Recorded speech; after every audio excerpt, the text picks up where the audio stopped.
Sudah beberapa hari, Ibu Laura mengalami diare berulang dan sulit diajak berkomunikasi karena gangguan pendengaran. Pagi itu, suasana di area pendaftaran cukup ramai.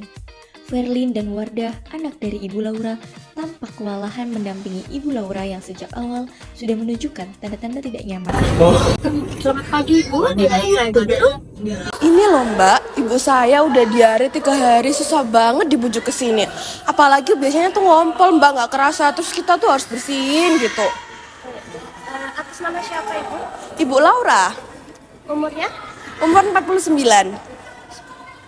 Keluhannya apa aja? Tadi diarenya udah 3 hari Bu, terus nggak berhenti-berhenti, terus suka juga ngompol gitu Bu. Aduh, udah, ayo pulang. Ngapain sih kesini? Nggak apa-apa. Nggak usah.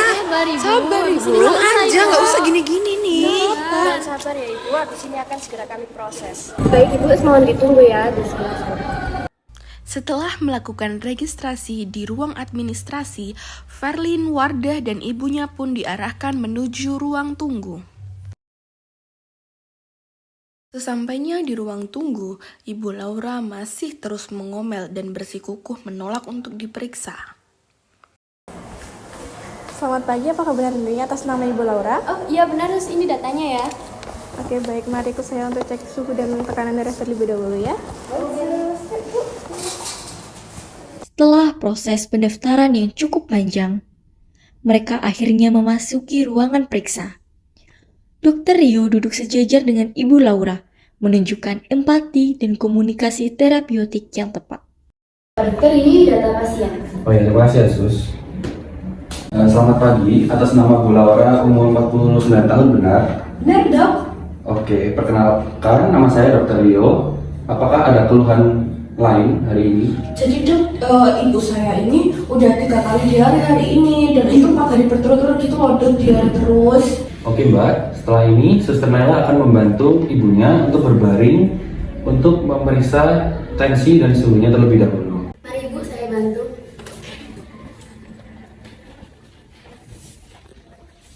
Namun saat Suster Naila hendak memeriksa suhu tubuhnya, sang ibu menolak karena merasa dirinya dalam keadaan baik-baik saja.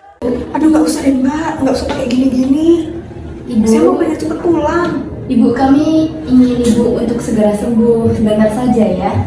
Suster Naila pun menjelaskan dengan pelan dan tenang, lalu tetap melanjutkan pemeriksaan. Suhunya 36 derajat ya Ibu, ini normal. Selanjutnya akan diperiksa oleh Dr. Rio untuk keluar diarenya. Saya izin cek perutnya ya Bu. Ini sakit nggak Bu? Enggak, Yang ini sakit? enggak, Kalau yang ini? sakit. Oke. Permisi Bu, boleh tolong dilepas kacamatanya? Ya, saya izin periksa matanya ya Bu. Oke, untuk selanjutnya boleh dibuka mulutnya ya Bu. Ya. Baik Bu Laura, pemeriksaannya sudah selesai. Ibu bisa kembali duduk di kursi ya. Oke Mbak, setelah saya periksa, ternyata Ibu Laura mengalami dehidrasi ringan akibat diare. Ada indikasi infeksi ringan dan faktor usia ibunya itu membuat kontrol BAB-nya melemah. Saya sudah persiapkan obat, bisa dibawa ke apotek ya. Oke, dok, makasih ya. Ya, saran saya ke depannya makanan dan kebersihan Ibu Laura dijaga ya. Oke, baik dok. Terima kasih. Verlin membawa resep itu ke apotek, sementara Wardah dan Ibu Laura menuju lokasi pengambilan obat. Ini Mbak. Selamat siang Ibu, saya apoteker Zerafa. Di sini saya akan menjelaskan ada 3 jenis obat Ibu di sini. Oke Bu, ini perlu dijelasin lebih detail ya Bu ya, soalnya saya kurang paham gitu Bu. Oke, baik Ibu. Jadi ini untuk obat yang pertama, ini ada antibiotik, ini diminum 3 kali sehari dan harus habis ya Ibu. Oke. Terus yang kedua, ini ada obat diare, ini juga diminum setelah makan. Oh, oke. Gimana kalau lupa nasinya Bu?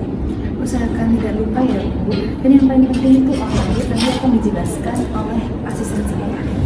Oke, jadi cara melakukan oral itu ibunya nyiapin air 250 ml, terus orangnya dilarutkan di dalam air. Airnya itu dalam kondisi suhu ruang ya ibu. Oke, baik Mbak. Untuk kan ibunya diare, nanti untuk pemakaian popok itu diganti setiap udah penuh. Lalu popoknya jangan terlalu ketat atau terlalu longgar, disesuaikan sama ukuran ibunya. Oke, baik Mbak. Terima kasih ya. Apoteker Zalfa lalu menatap Verlin dengan penuh empati, memahami betapa beratnya merawat orang tua dengan kondisi seperti ini. Kami paham kok, Bu. Orang tua yang saya frustasi itu melelahkan, tapi Bu Laura tidak bermaksud buat Ibu marah. Jadi, kesabaran Ibu itu sangat mendukung kami untuk menjaga kesehatan Ibu Laura. Ya Bu, semoga juga Ibu saya cepat pulih ya Bu ya, biar bisa aktivitas seperti biasa gitu Bu. Makasih ya Bu. Mari. Keluarga berterima kasih dan membawa pulang obat beserta edukasi yang mereka butuhkan. Dari adegan ini, kita belajar bahwa komunikasi terapeutik adalah memahami pasien, menghargai emosinya, dan mendukung keluarganya. Tantangan pada pasien lansia bukan hambatan, namun kesempatan untuk menunjukkan empati dan profesionalisme. Setiap tenaga kesehatan berperan penting, dan keluarga tetap menjadi pilar utama dalam proses penyembuhan. Terima kasih.